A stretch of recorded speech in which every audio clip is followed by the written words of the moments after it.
వికసిత భారత్ లక్ష్యంగా కేంద్ర బడ్జెట్ ఉంటుందన్నారు ప్రెసిడెంట్ ముర్ము. బడ్జెట్ సమావేశాల ప్రారంభోత్సవం సందర్భంగా పార్లమెంటు ఉభయ సభలను ఉద్దేశించి ప్రసంగించారు. రైతులు, మహిళలు, పేదలు, యువతకు బడ్జెట్లో ప్రాధాన్యం ఉంటుందన్నారు.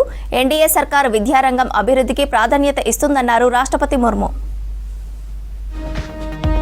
పార్లమెంటు బడ్జెట్ సమావేశాలు ప్రారంభమయ్యాయి. ఉభయ సభలను ఉద్దేశించి ప్రసంగించారు రాష్ట్రపతి ద్రౌపది ముర్ము.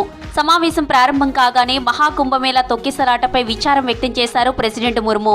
అలాగే ఇటీవల కన్నుమూసిన మాజీ ప్రధాని మన్మోహన్ సింగ్ కు శ్రద్ధాంజలి ఘటించారు. मोनो बच्चा के दिन हुई हादसे पर अपना दुख व्यक्त करती हूँ. घायलों के शीघ्र स्वस्थ होने की कामना करती हूँ. पूर्व प्रधानमंत्री डॉक्टर मनमोहन सिंह जी का को खोए हैं. मनमोहन सिंह जी ने 10 वर्ष तक प्रधानमंत्री के रूप में देश की सेवा की. मैं मनमोहन सिंह जी को भावभीनी श्रद्धांजलि अर्पित करती हूँ. వికసిత భారత్ లక్ష్యంగా కేంద్ర బడ్జెట్ ఉంటుందన్నారు ప్రెసిడెంట్ ముర్ము. రైతులు, మహిళలు, పేదలు, యువతకు బడ్జెట్లో ప్రాధాన్యం ఉంటుందన్నారు. మూడోసారి అధికారంలోకి వచ్చాక ఎన్డీఏ సర్కార్ 3 రెట్ల వేగంతో పనిచేస్తోంది. త్వరలోనే భారత్ ప్రపంచంలో 3rd లార్జెస్ట్ ఎకనామీగా ఎదుగుతుందన్నారు. పేదరిక నిర్మూలనకు అనేక స్కీమ్లు అమలు చేస్తున్నట్టు చెప్పారు. ఆయుష్మాన్ భారత్ స్కీమ్తో ఎంతో మందికి మేలు జరుగుతుందన్నారు. అమృత్ భారత్, నమో భారత్ రైలు ప్రవేశపెడుతున్నట్లు చెప్పారు ముర్ము.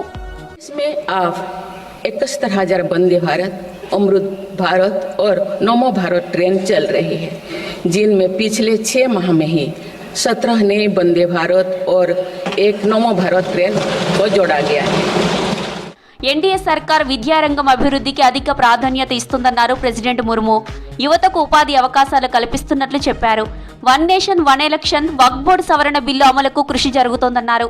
క్రీడా, వ్యాపారం సహా అన్ని రంగాల్లో మహిళల ప్రాతినిధ్యం పెరిగిందన్నారు. సైన్స్ అండ్ టెక్నాలజీ రంగంలో ఎంతో అభివృద్ధి సాధించామన్నారు. దేశంలోని మారుమూల ప్రాంతాలకు కూడా డిజిటల్ సేవలు అందుతున్నాయన్నారు. రైతుల ఆదాయాన్ని రెట్టింపు చేసేందుకు ఎంఎస్పీ అందిస్తున్నట్లు చెప్పారు ముర్ము. 1 इलेक्शन और वक्फ अधिनियम संशोधन जैसे कई महत्वपूर्ण विषयों पर भी सरकार ने तेज गति से कदम आगे बढ़ाए हैं. टेक्नोलॉजी की ताकत है और आधुनिक इंफ्रास्ट्रक्चर आधार भी है. मेरी सरकार के प्रयास के बल पर भारत दुनिया की 3री सबसे बड़ी अर्थव्यवस्था बनने जा रही है. దేశ అభివృద్ధి లక్ష్యంగా కేంద్ర ప్రభుత్వం పనిచేస్తోందన్నారు ఉపరాష్ట్రపతి ధన్ఖడ్. గ్లోబల్ ఇన్నోవేషన్లో భారత్ 39వ స్థానానికి చేరిందన్నారు.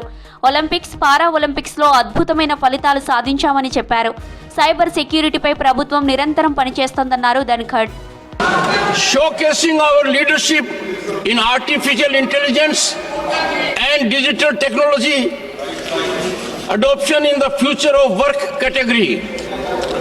Similarly, India's rank in the Global Innovation Index has improved significantly, moving up from 76th to 39th position.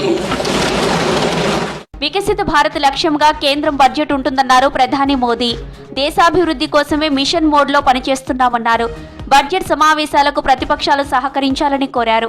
2014 తర్వాత దేశీయ వ్యవహారాల్లో విదేశాల జోక్యం తగ్గిందన్నారు. ఈ సమావేశాల్లో కీలక బిల్లులకు ఆమోదం లభిస్తుందని ఆశాభావం వ్యక్తం చేశారు మోదీ.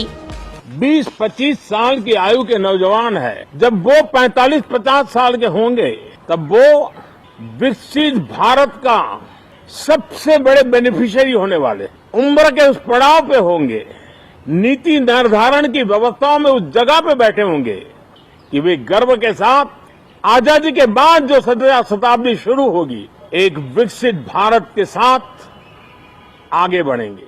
లోక్సభలో 2024-25 ఆర్థిక సర్వే ప్రవేశపెట్టారు కేంద్ర ఆర్థిక మంత్రి నిర్మలా సీతారామన్. దేశ జీడీపీ వృద్ధి రేటు 2024-25లో 6.4% ఉంటుందని అంచనా వేశారు. అలాగే 2025-26లో వృద్ధి రేటు 6.3 నుంచి 6.8% ఉండొచ్చన్నారు. Hindi and English version. 1. The Economic Survey 2024-25. The Economic Survey 24-25 Statistical Appendix. పార్లమెంటులో రాష్ట్రపతి ముర్ము ప్రసంగం పేలవంగా ఉందన్నారు కాంగ్రెస్ అగ్రనేత సోనియా గాంధీ. సుదీర్ఘ ప్రసంగంతో ప్రెసిడెంట్ అలసిపోయారన్నారు. కేంద్రం విధానాలకు ముర్ము ప్రసంగం వాస్తవ దూరంగా ఉందన్నారు LOP Rahul Gandhi. False promises. Boring.